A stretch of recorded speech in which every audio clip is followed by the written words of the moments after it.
Germany में आज कई बड़े फैसले, नई नीतियां और अंतर्राष्ट्रीय कूटनीति की सुर्खियां सामने आई हैं, जो आने वाले महीनों की दिशा पर असर डालेंगी। नमस्कार, आज की तारीख है 28 नवंबर 2025 और आप सुन रहे हैं Germany today, German news in Hindi. चलिए शुरू करते हैं आज की मुख्य खबरों के साथ। जर्मनी ईयू की 2035 कार डेडलाइन को नरम करना चाहता है। जर्मन सरकार ने घोषणा की है कि वह यूरोपीय संघ से 2035 के उस कानून को लचीला करने की मांग करेगी जिसमें नए पेट्रोल और डीजल कारों की बिक्री रोकने का लक्ष्य रखा गया है।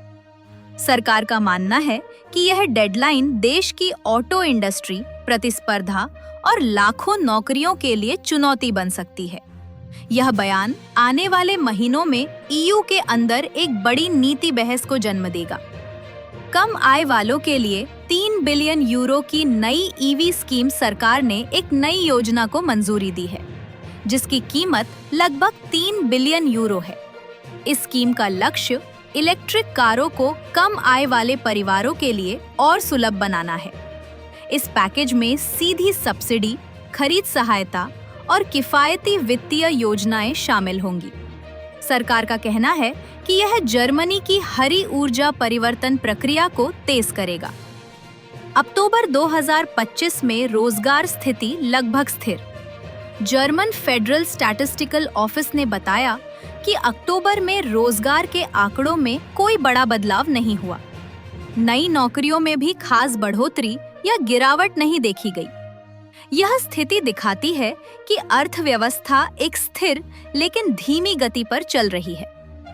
आयात कीमतों में 1.4% की गिरावट।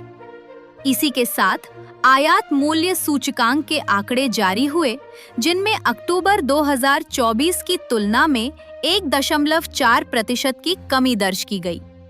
ऊर्जा कीमतों, वैश्विक आपूर्ति और विनिमय दरों के प्रभाव को इस बदलाव का मुख्य कारण माना जा रहा है। फ्रैंकफर्ट और बर्लिन में नए डेटा सेंटर प्रोजेक्ट। जर्मनी के डिजिटल विकास को बढ़ावा देते हुए कंपनी आर्कादिस ने घोषणा की है कि उसे फ्रैंकफर्ट और बर्लिन में 4 नए डेटा सेंटर प्रोजेक्ट प्राप्त हुए हैं। इन प्रोजेक्ट्स का कुल मूल्य लगभग 8 मिलियन यूरो है। इससे देश के डेटा इंफ्रास्ट्रक्चर और डिजिटल कॉरिडोर को मजबूत होने की उम्मीद है। भारत जर्मनी आतंकवाद विरोधी बैठक ने ऑनलाइन रेडिकलाइजेशन पर चिंता जताई। नई दिल्ली में भारत और जर्मनी के बीच 10वीं संयुक्त कार्य समूह बैठक हुई। दोनों देशों ने हर प्रकार के आतंकवाद की कड़ी निंदा की और ऑनलाइन कट्टरपंथ को आज की सबसे बड़ी चुनौती बताया। बैठक में सीमा पार आतंकवाद, साइबर सुरक्षा और खुफिया सहयोग जैसे मुद्दों पर भी चर्चा हुई। उर्सुला वॉन डेर लेन की यूरोपीय आयोग की सालाना समीक्षा। यूरोपीय आयोग के दूसरे कार्यकाल का पहला साल पूरा होने पर इसकी समीक्षा जारी की गई। इसमें आयोग के कामों, यूरोप की रणनीतिक स्वतंत्रता, सुरक्षा, ऊर्जा नीति और आर्थिक प्रतिस्पर्धा को मजबूत करने जैसे मुद्दों को प्रमुख उपलब्धियों के रूप में रेखांकित किया गया है। उर्सुला वॉन डेर लेन की नीतियां जर्मनी और पूरे ईयू पर गहरा प्रभाव डाल रही हैं। बार्सिलोना में पैक्ट फॉर द मेडिटेरेनियन की शुरुआत। यूरोपीय संघ और दक्षिणी भूमध्य सागर के देशों के मंत्रियों ने बार्सिलोना में एक महत्वपूर्ण अंतर्राष्ट्रीय पहल की शुरुआत की है। इसका नाम है pact for the Mediterranean.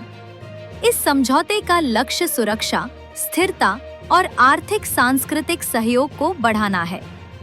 Germany EU के प्रमुख सदस्य के रूप में इस पहल में केंद्रीय भूमिका निभा रहा है। बर्लिन में around the world in 14 films festival शुरू। बर्लिन में स्वतंत्र सिनेमा को समर्पित लोकप्रिय festival around the world in 14 films का 20वां संस्करण शुरू हो गया है। यह महोत्सव 6 दिसंबर तक चलेगा और दुनिया भर की चुनिंदा फिल्मों को प्रदर्शित करेगा। बर्लिन की सांस्कृतिक पहचान में इस फेस्टिवल की खास जगह है। हैम्बर्ग में ह्यूमन रिस्पॉन्सिबिलिटीज प्रदर्शनी। हैम्बर्ग में यंग यूरोपियन एम्बेसडर्स ने डिक्लेरेशन ऑफ ह्यूमन रिस्पॉन्सिबिलिटीज पर आधारित एक नई पोस्टर प्रदर्शनी की शुरुआत की है। इसका उद्देश्य समाज में जिम्मेदारी, स्थिरता और नैतिक मूल्यों के प्रति जागरूकता बढ़ाना है। इस प्रदर्शनी में युवाओं की सक्रिय भागीदारी देखी जा रही है। यह थी आज की मुख्य खबरें। आप सुन रहे थे Germany today, German news in Hindi. अगर आपको यह अपडेट पसंद आया हो तो हमारे पॉडकास्ट को फॉलो करें और दोस्तों के साथ साझा करें।